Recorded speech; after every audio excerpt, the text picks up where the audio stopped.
Alumnas y alumnos de la Secundaria 30 para Trabajadores, Fray Servando Teresa de Mier. Soy el profesor Héctor Miguel Telles Pineda, Ciencias 2, Física 1 para segundo grado. Vamos a continuar con nuestro tema de propiedades de la materia.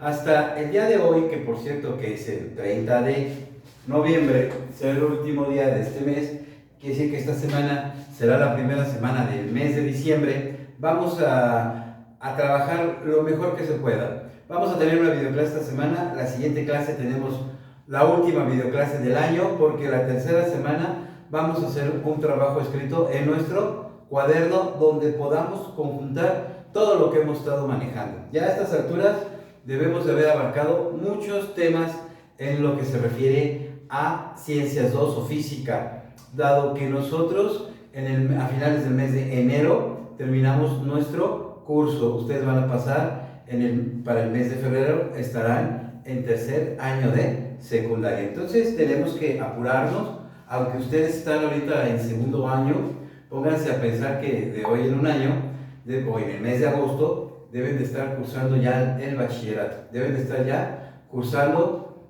su preparatoria, a pesar de que estamos en segundo año. Es la ventaja que nos da este sistema, que nosotros vamos a poder estar en menos de un año ya en la preparatoria, bachillerato, lo que ustedes gusten, pero debemos prepararnos, porque el examen para entrar a un bachillerato no es fácil, son conocimientos generales y tenemos que estar muy bien preparados. Sobre todo, siempre les digo que se preparen muy bien en lo que se refiere a la parte de matemáticas. El examen para entrar a la preparatoria es un poquito más de matemáticas de cualquier otra cosa. Después sigue español, después siguen las ciencias, pero principalmente matemáticas. Entonces practiquen mucho lo que son las matemáticas, además de que me dan una agilidad mental increíble. Entonces vamos a continuar.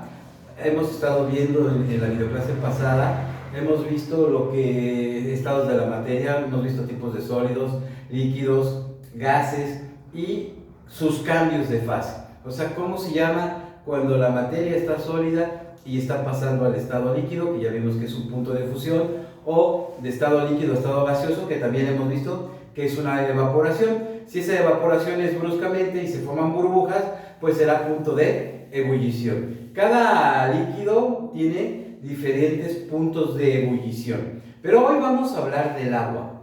Vamos a hablar de esta sustancia que se encuentra en la Tierra en los tres estados. Entonces hoy vamos a hablar del agua y cómo influye su evaporación, su congelación, su punto de ebullición con la presión atmosférica. Primero vamos a hablar un poquito de lo que es la presión atmosférica para que podamos entender cómo va a influir en el agua, incluso en el aire atmosférico. ¿Estamos de acuerdo? Entonces, ¿qué es presión atmosférica? Entonces, ¿qué es esto de la presión atmosférica? Muchas veces hablamos de la presión, de que me falta el aire, que la Ciudad de México contiene menos aire, pero ¿a qué se debe? Primero que nada, fíjense bien.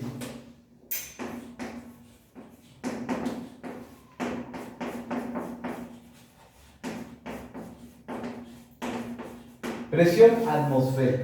La presión atmosférica no es otra cosa más que el aire que envuelve a la Tierra. Toda la Tierra está cubierta por aire y eso es lo que se le conoce como presión atmosférica. Pero ¿en qué va a depender esto de la presión atmosférica? Fíjense bien, todo el aire que envuelve a la Tierra, el límite le vamos a ponerle que es el cielo físico, no el cielo divino. Entonces, el cielo físico. El cielo físico, pues es la última capa de gases de la atmósfera, se llama ozono. Con la contaminación hemos estado destruyendo esta parte que es el ozono y que nos va a proteger sobre todo de la radiación solar. Es muy importante el ozono para nosotros y lo estamos destruyendo, pero es la última capa de gases de la atmósfera y le llamamos cielo y refleja el color azul de la luz. No es que el cielo sea azul, sino que refleja en la luz el color azul, igual que el mar, ¿verdad? Cuando vamos al mar, vamos en carretera o en avión, como vayan viajando, vemos el mar y se ve azul, pero realmente es azul, no es azul, ¿verdad? Una vez que nos metemos, sacamos agua del mar y no es azul, es un reflejo de la luz. Por eso podemos saber que los colores se encuentran en la luz, porque reflejan los colores. Por ejemplo, las plantas son verdes porque reflejan el color verde que se encuentra en la luz. Los colores están contenidos en la luz blanca y las cosas van a reflejar esos colores, como en el caso del cielo y del mar, reflejan el color azul. Nosotros tenemos entonces el ozono, luego envuelve a toda la Tierra. Luego abajo hay una zona montañosa, por ejemplo la Ciudad de México. La Ciudad de México se encuentra en una zona montañosa y nosotros estamos a una altura de 2220 metros sobre nivel del mar.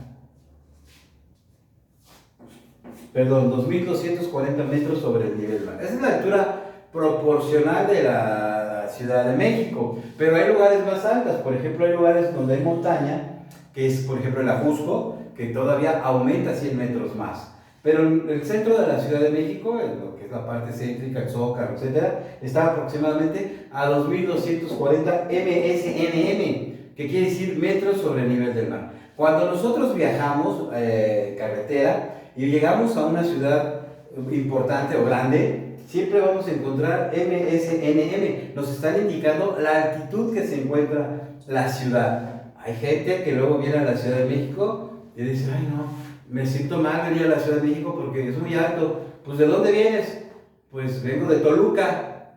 Pues Toluca es todavía más alto que nosotros. ¿Cómo que te vas a sentir mal, verdad? Los que vienen del nivel del mar, sí se pueden sentir mal porque la altitud quiere decir que el aire contiene menos cantidad de oxígeno. Ahorita lo vamos a explicar. Entonces está la Ciudad de México y empezamos a bajar hasta el mar. ¿Qué altitud tiene el mar? Pues cero, ¿verdad? Nivel del mar, aquí es 0 metros sobre el nivel del mar. O sea, aquí vamos a suponer que aquí es Acapulco. Acapulco está a 0 metros sobre el nivel del mar. Entonces aquí viene lo interesante de la presión atmosférica, que ya dijimos que la atmósfera es la capa de gases, o es el aire, vamos a decirlo así, que está envolviendo a la Tierra. Fíjense bien, decíamos que esto es el límite del cielo y le pusimos ozono. ¿Dónde hay más aire? ¿En el mar o en la Ciudad de México? Aquí hay mayor cantidad de aire, o sea, la presión de la atmósfera es mayor aquí y es menor en la Ciudad de México. ¿Qué quiere decir esto? Que aquí en el mar hay mayor cantidad de oxígeno, aquí hay menor cantidad de oxígeno. Entonces, ¿se va entendiendo esto? Aquí hay mayor cantidad de aire, aquí hay menor cantidad de aire y entonces hay mayor presión atmosférica. Si yo sigo subiendo, sigue disminuyendo la presión atmosférica y sigue disminuyendo la cantidad de oxígeno. Por eso algunas personas, cuando van a algún lugar elevado y hacen ejercicio o suben, por ejemplo, vamos a suponer que quieren subir el pico de Orizaba sin tener ningún entrenamiento, ninguna preparación, se van a sentir mal, le llaman mal de montaña porque disminuye la cantidad de oxígeno. Cuando empezamos a respirar menos oxígeno, los primeros síntomas son mareo, dolor de cabeza, ¿verdad? Entonces, si yo voy al nivel del mar, voy a ir a Acapulco y hago ejercicio acá, me voy a sentir pues, que me canso menos, que corro más fácil, pero como hay mayor presión atmosférica, sí me puedo sentir más pesado, porque estoy cargando mayor cantidad de aire. Entonces, ¿ven lo importante?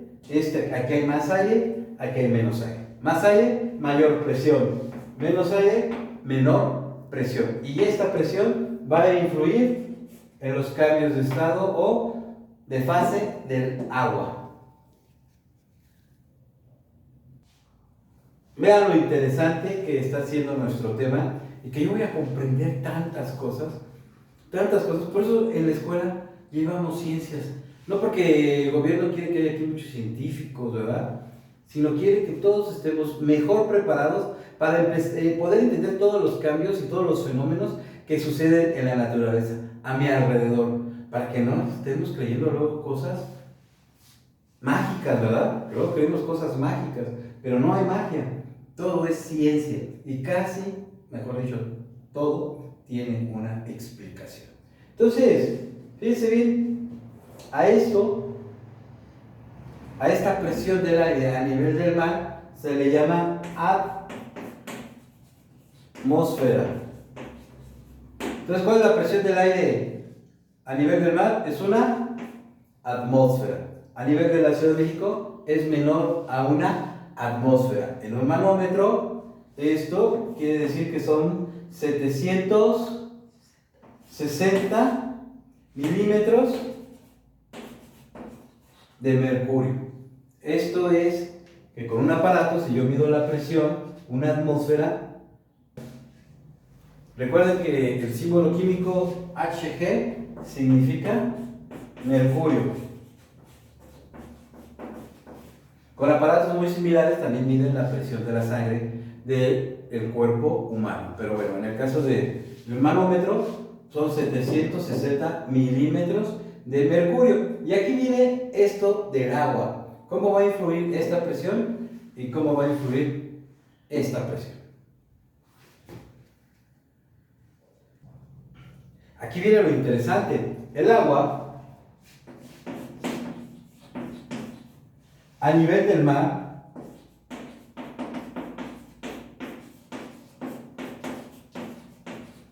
o sea, a los 0 metros sobre el nivel del mar, su punto de ebullición, o sea, si yo pongo a calentar agua, vamos a suponer que tengo un matraz con agua, lo pongo a calentar, coloco un termómetro, al nivel del mar me va a dar 100 grados Celsius. Quiere decir que la presión a nivel del mar va a influir en el punto de ebullición del agua. Y este va a ser de 100 grados Celsius. Pero si estamos aquí, en la Ciudad de México, el punto de ebullición del agua en la Ciudad de México va a ser de 96 grados Celsius. Fíjense bien cómo la presión disminuye el punto de ebullición del agua. Esto quiere decir, y el hombre entonces empieza a comprender que el agua a nivel del mar tarda más, aparte, no es que tarde más, sino su punto de ebullición es más alto, es 100, aquí es de 96, y si yo sigo subiendo, va disminuyendo el punto de ebullición. Esto quiere decir que incluso cuando yo salgo al espacio, el punto de ebullición del agua está tan peligroso que mi sangre a los 37 grados, esta es la temperatura de mi sangre, entraría en punto de ebullición. Es por eso que los astronautas traen este traje. Ese traje que traen los astronautas no es otra cosa más que un traje que va a generar una presión atmosférica artificial para que mi sangre no llegue a punto de ebullición. Se evaporaría mi sangre a la temperatura que yo tengo en el espacio. Explotaría prácticamente mis venas, mis arterias. ¿Sale? Entonces se va comprendiendo esto, entonces va disminuyendo. Como voy subiendo, al nivel del mar es 0. Como voy subiendo, va a ir disminuyendo. A los 2.240 metros sobre el nivel del mar, que es la Ciudad de México, ya bajó 4 grados. Ya no es 100, sino va a ser 96. Y entonces el hombre entiende y comprende que puede alterar entonces el punto de ebullición del agua. Y por eso fabrica cosas como la olla express. Todos tenemos en casa, o casi todos tenemos en casa, una olla express. No sé si han visto, pues es una olla que tiene una tapa de presión con una válvula de salida, pero esa válvula va a dejar que salga poco a poco el vapor. Y al dejar aquí vapor, aumenta la presión. Si aumenta la presión, aumenta el punto de ebullición del agua. Entonces, el agua de la olla express puede alcanzar hasta 160, 180 grados Celsius. Entonces, si yo la destapo, ¿qué me puede pasar? Pues una quemadura muy fuerte. Es como si me quemara con aceite hirviendo, porque entonces el punto de ebullición del agua es más alto. Y al ser más alto, una quemadura es más rápida. Pero al ser más alto, voy a cocer mis alimentos, como las carnes, más rápido. Bueno, ya para terminar, porque todavía nos falta ver el agua, por ejemplo, cuando se congela, sirve como aislante. Por ejemplo, si tenemos aquí un lago, no se han visto en las películas que el lago se congela, pero en el interior el agua sigue estando en estado líquido. Esto quiere decir que al no congelarse completamente el agua de los lagos o de los mares, puedes continuar la vida. La vida sigue abajo del agua que está congelada, porque el mismo hielo genera una capa aislante. Aquí puede haber afuera, por ejemplo, en Canadá, que están los grandes lagos, puede haber una temperatura de menos 40 grados Celsius, pero en el interior del agua va a estar entre 0 y menos 4 grados Celsius. Eso quiere decir que entonces hay peces que pueden vivir a esa temperatura, hay focas, hay osos, ¿no? Los osos, pues de estar a menos 40 a estar a 0, pues aquí es más cálido que acá. Por eso ven que se meten al agua, porque en ese momento ellos están más protegidos dentro del agua que al aire. El aire se vuelve más peligroso. La próxima semana vamos a continuar con este tema del agua y cómo esa parte de la materia se va a conservar. Espero que tengan un buen inicio de semana. Por favor, estudiemos.